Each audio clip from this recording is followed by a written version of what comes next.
안녕하세요. 국립현대미술관 학예연구사 김인혜입니다.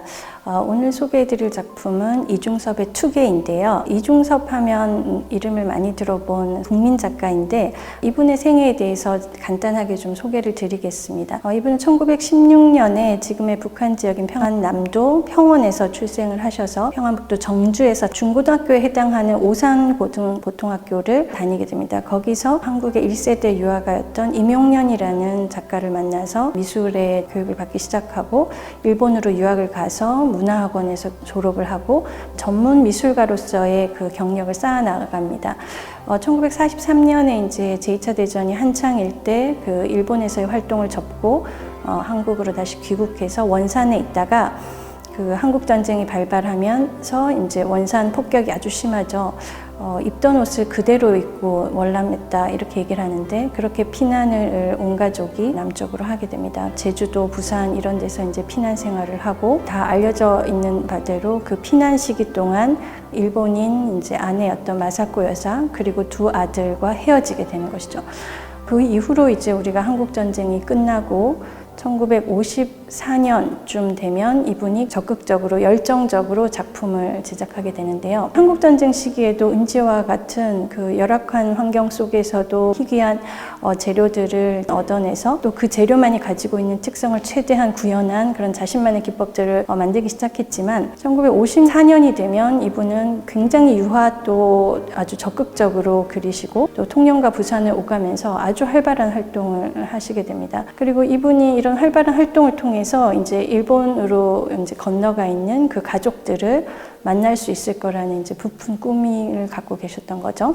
1955년 1월에 서울의 미도파 화랑에서 대규모의 개인전을 하시게 되는데 이게 해방 후에 또 한국전쟁 후에 사회적인 환경은 어지러웠지만 이 작가 개인의 개인전을 상당히 그럴듯하게 한 야심찬 어떤 기획이었습니다. 그 전시에 출품된 것으로 알려진 작품이 바로 투계가 되는 것이죠. 그러니까 이분이 이때는 많은 유화 작품을 그리셨고 또 이것을 팔아서 이제 돈을 벌어서 이제 일본의 가족들을 만나러 가려는 꿈에 부풀어 있을 때예요. 이 작품에서 보시는 것처럼 이때는 굉장히 어떤 자신감 같은 게 느껴지고 또 이분의 그 짧은 생애에도 불구하고 이분의 쏟아낸 에너지가 전부 담겨 있는 그런 작품이라는 점에서 의미가 있습니다.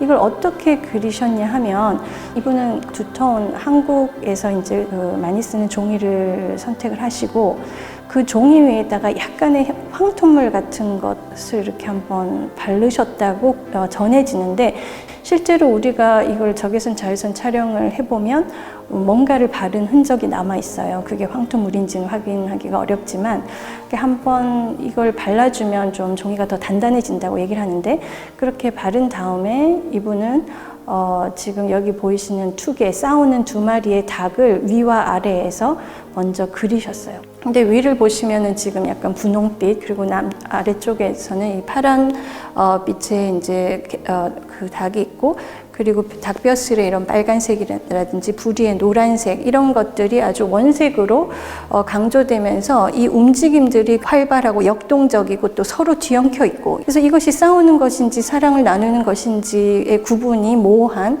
하지만 싸우는 것에 더 가까운 듯이 위에서 이렇게 날개짓으로 내려오고 밑에서는 응수하고 소리를 지르는 것 같고 이런 모습들을 담고 있죠.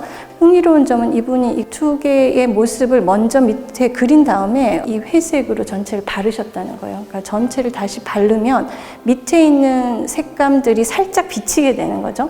그 살짝 비치는 것이 완전히 마르기 전에 밑에 보이는 그 선들 위에 한 번에 끌 같은 걸로 이걸 긁어내듯이 터치를 가하게 되는 것이죠.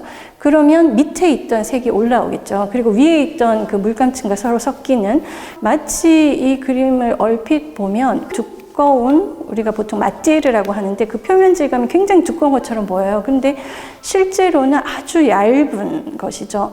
그렇게 두꺼운 듯한 그런 표면 질감을 만들고 제일 마지막에 이분이 이 회색으로 가장자리를 이렇게 둘러치면서 이 장면이 공간적으로 혹은 시간적으로 뭔가 아슬한 그런 그 거리감을 이제 일부러 만들어내고 있는 것이죠.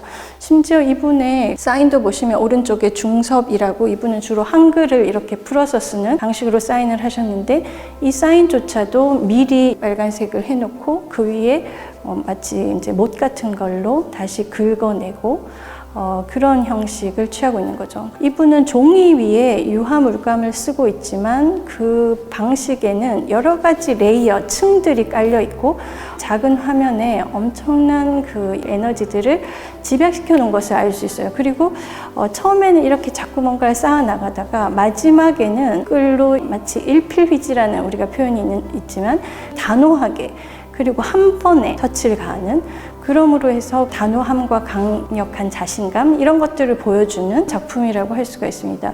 이중섭의 대부분의 작품은 소품이고 도판으로 많이 보시다가 실제 작품을 보면 그 크기에 약간 실망하기도 하는데, 이 작품들을 자세히 들여다보면 이 작은 작품 하나를 만들기 위해서 얼마나 많은 고심과 또 기법적인 실험, 이런 것들이 이루어졌는지를 확인할 수가 있습니다. 이 전시는 아시는 바대로 이제 어떤 면에서는 성공을 했지만, 그 세간의 관심을 모으기는 했지만, 작품을 많이들 사갔지만 돈을 내지 않았다든지 수금을 못하게 됩니다. 그러면서 굉장히 실패를 하게 돼요. 54년도에 그 엄청난 열정과 희망, 이런 것들이 이제 이분이 가족에게 보낸 편지에 다 남아있는데, 그것들이 55년 중반 이후로 일순간에 극적으로 무너지면서 완전히 극단적인 절망감 속으로 빠져들게 돼요. 정신적인 상태와 육체적인 상태가 동시에 이제 굉장히 피폐해지는 것이죠. 그래서 정신병원도 여러 군데를 전전하시게 됐고, 또 이제 사시는 곳도 여기저기를 전전하시면서 56년 그 서울의 정릉에서 몇몇의 친구들과 함께 이제 지내시다가 결국은 56년 9월에 그 일본에 한번 가보지도 못하시고 정릉 적십자병원에서 무용거자로 이제 숨을 거두시게 되는 거죠. 그러니까 이분이 16년생인데 56년에 돌아가셨으니까 딱 만 40세에 이제 생을 살게 되시는데, 피난을 내려올 때 그 전에 갖고 있던 작품들을 전부 어머니에게 드리고 맨손으로 왔기 때문에 거의 그 전 작품 남아있지 않고, 또 전쟁기와 전쟁 직후의 그 짧은 시기 동안에 남아있는 작품도 그렇게 많다고는 할 수 없지만 이분은 정말 많은 작품을 제작한 것으로 알려졌어요. 굉장히 열심히 최선을 다해서 살았던, 그리고 유화를 그리지만 한국적인 어떤 요소들과 한국적인 그 기운, 기법적인 거, 이런 것들을 적용하기 위해서 여러 가지로 노력을 많이 하셨는데, 이제 아쉽게도 이제 만 40세에 숨을 거두게 되시는 거죠.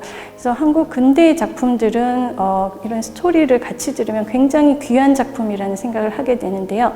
한국 전쟁이 끝나고 이 작품이 만들어지고 얼마 안 있어서 우리나라의 최초로 현대미술 작품들이 미국에서 전시가 될 때 그 월드하우스 갤러리라고, 거기에서 출품된 적이 있어요. 그래서 뒤에 보면 이런 출품 딱지도 붙어 있는데, 그 후에 국립현대미술관이 69년에 소장품 0점으로 개관을 합니다. 그러고 나서 1971년, 72년에 처음으로 이제 소장품을 사게 되는데, 그런 아주 초창기에 샀던 소장품 중에 하나로 그 당시는 이제 20만 원에 구입을 했던 작품이죠. 그리고는 오랫동안 저희의 소장품이기 때문에 아무래도 많은 국민들이 기억하시는 그런 작품이 된 것 같습니다.